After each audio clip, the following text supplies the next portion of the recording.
रक्षाबंधन भाई बहन के प्रेम और विश्वास का महापर्व। आप सभी को मेरा प्यार भरा नमस्कार। आज हम जिस त्योहार की बात करने जा रहे हैं उसका नाम है रक्षाबंधन। ये सिर्फ एक धागा नहीं है बल्कि भाई और बहन के रिश्ते का सबसे पवित्र और मजबूत बंधन है। ये त्योहार हमें सिखाता है कि रिश्ते दिल से निभाए जाते हैं और भाई बहन का रिश्ता भगवान का दिया हुआ सबसे अनमोल उपहार है।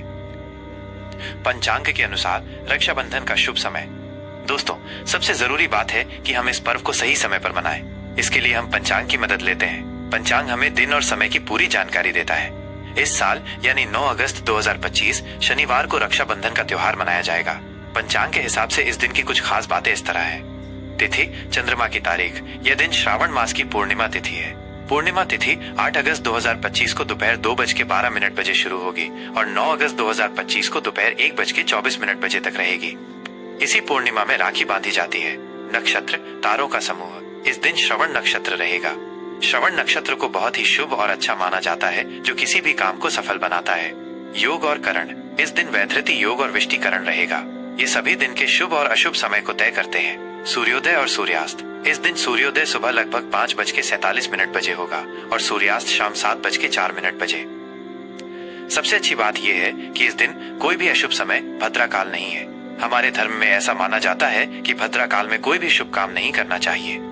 इस बार हमें इसकी चिंता करने की कोई जरूरत नहीं है, क्योंकि भद्रा 8 अगस्त की रात में ही खत्म हो जाएगी।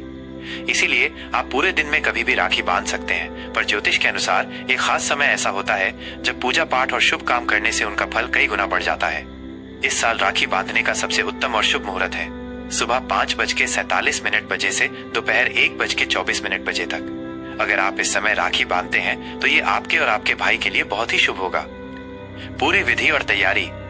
चलिए अब जानते हैं कि राखी की तैयारी कैसे करें और उसे सही तरीके से कैसे बांधें। 1. सबसे पहले तैयारी। इस शुभ दिन सुबह जल्दी उठकर स्नान करें और साफ सुथरे कपड़े पहने।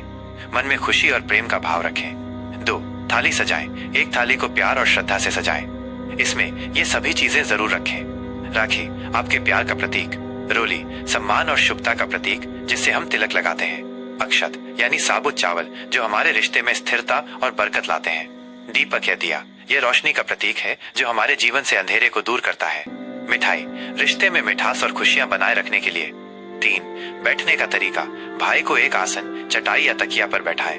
भाई का मुंह पूर्व दिशा यानी सूरज निकलने वाली दिशा की तरफ होना चाहिए। बहन भी उसके सामने बैठे। 4. तिलक और आरती। सबसे पहले बहन प्रेम से भाई के माथे पर रोली और चावल का तिलक लगाए। यह तिलक भाई के सम्मान और उसकी लंबी उम्र की प्रार्थना का प्रतीक है।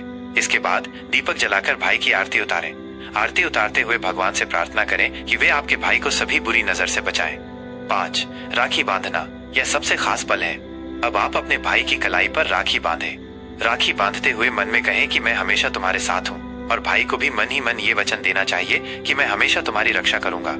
6. मिठाई और वचन। राखी बांधने के बाद बहन अपने हाथों से भाई को मिठाई खिलाए। फिर भाई को भी अपनी प्यारी बहन को एक उपहार देना चाहिए। ये उपहार सिर्फ एक चीज नहीं बल्कि उसकी रक्षा और साथ का वादा होता है। कुछ जरूरी बातें जो हमेशा याद रखें। साबुत चावल। थाली में हमेशा साबुत चावल ही रखें, टूटे हुए चावल नहीं। सच्ची भावना। यह त्योहार केवल एक दिखावा नहीं है, इसे पूरे दिल से और सच्ची भावनाओं के साथ मनाएं। पवित्रता। राखी बांधते समय मन को साफ रखें और किसी भी तरह का गुस्सा या बुरा विचार मन में ना लाएं। मैं आशा करता हूं कि ये रक्षाबंधन आप सभी के जीवन में ढेर सारी खुशियां, प्यार और समृद्धि लेकर आए। आप सभी को रक्षाबंधन की बहुत बहुत शुभकामनाएं।